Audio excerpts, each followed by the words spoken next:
Uma das dificuldades que as paróquias têm é ter gente para trabalhar na pastoral. Você vê muita gente no grupo de oração, nos encontros, você faz encontro com 20 mil pessoas, os estádios às vezes com 50 mil, mas chega na hora de ter alguém para trabalhar num curso de batismo, curso de crisma, né? Catequese de criança, catequese de adulto, aí o pároco, sua camisa para achar. As células facilitam isso?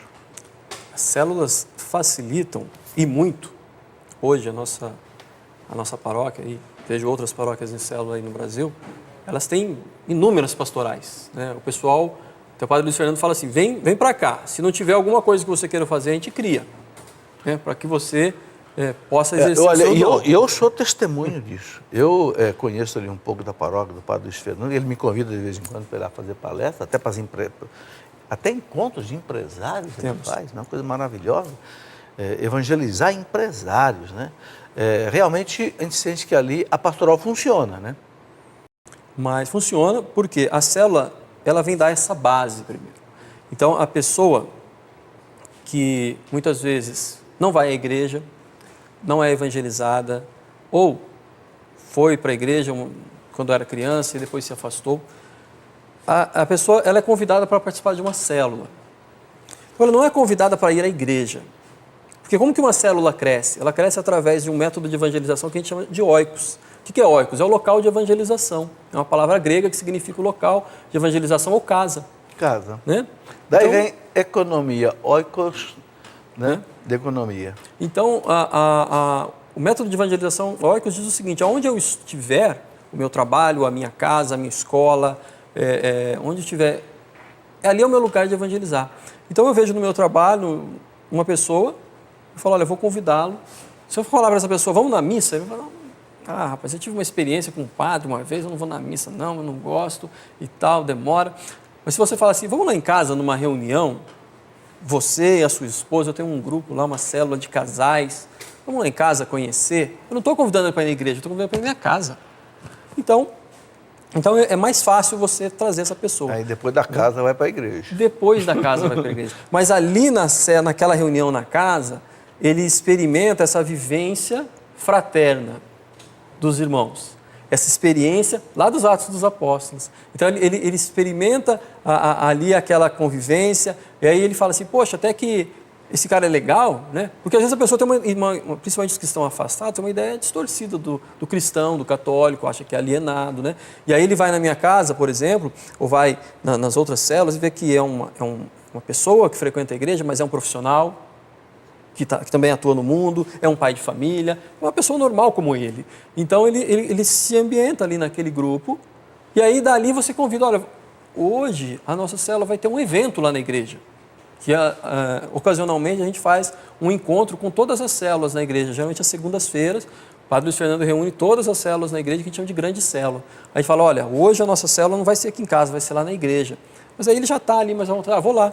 Então, aí ele vai numa grande célula, não foi numa missa, ele vai numa grande célula, aí ele gosta, ele conhece o padre, depois ele vai fazer um encontro, depois o ir à missa ou ir para a igreja acaba sendo uma coisa natural, porque as pessoas com quem ele convive vão, ali, então vamos na missa, depois a gente marca alguma coisa depois da missa, leva seus filhos e tal. Então, começa numa reunião na casa e vai para a igreja. Mas o que é mais interessante é que essa experiência do pequeno grupo na casa, quando ele faz um retiro, por exemplo, o primeiro retiro, que é um retiro querigmático, que ele tem aquela experiência, né, do encontro com Cristo, isso muda a pessoa. Né? Essa mudança, esse encontro com Cristo, ele move a pessoa a querer fazer algo mais. Então ele agora ele encontrou com Jesus aquela moção, eu quero fazer alguma coisa diferente. Então ele vai para uma pastoral, mas ele não vai na igreja para participar da pastoral, é uma consequência. Ô Fernando, eu tenho que fazer umas perguntas assim, porque eu vejo tudo, a minha preocupação é ver o fruto, né, para a igreja, para a evangelização.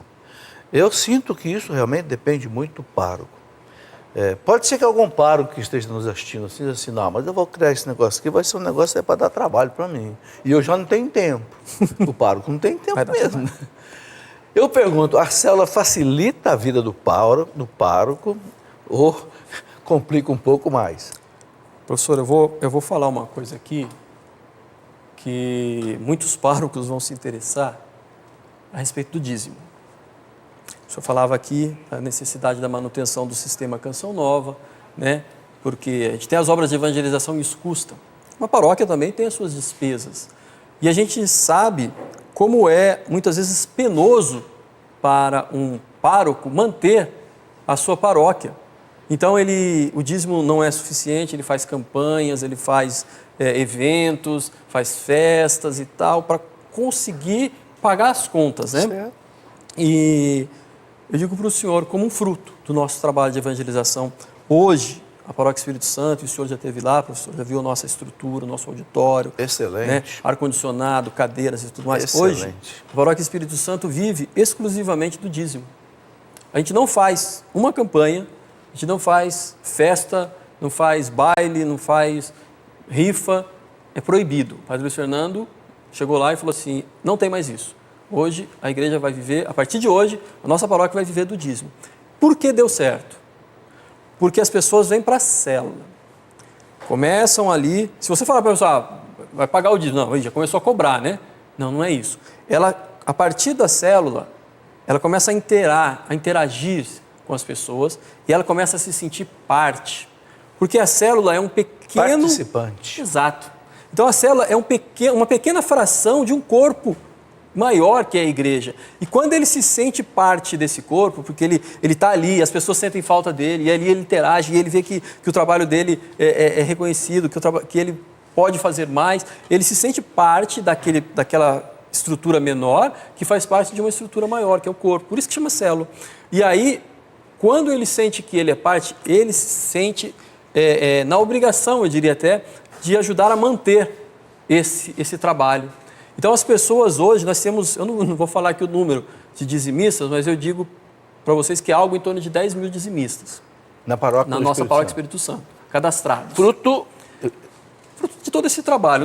Eu não vou dizer que é somente das células, mas fruto de todo o trabalho que o Padre Luiz Fernando faz. Mas a gente acaba encorajando as pessoas, os líderes, os membros de célula, a partilharem do seu dízimo. E a gente fala assim, não é para pagar o dízimo, porque o dízimo não é um imposto. O dízimo é você devolvendo para o Senhor aquilo que o Senhor te deu.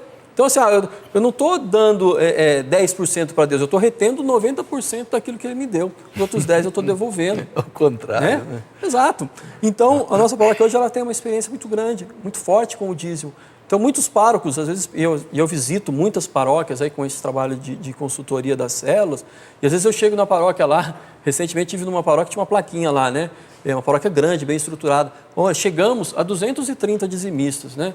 Todos felizes. E eu falei, puxa vida, né? Podia ser um número bem maior. Então, párocos, né? Você não vai implantar a célula só por causa do dízimo, mas dizendo que é um fruto quando a pessoa sente a pertença. Eu pertenço a esse grupo. Se eu pertenço a esse grupo, eu ajudo a manter esse grupo também. Beleza.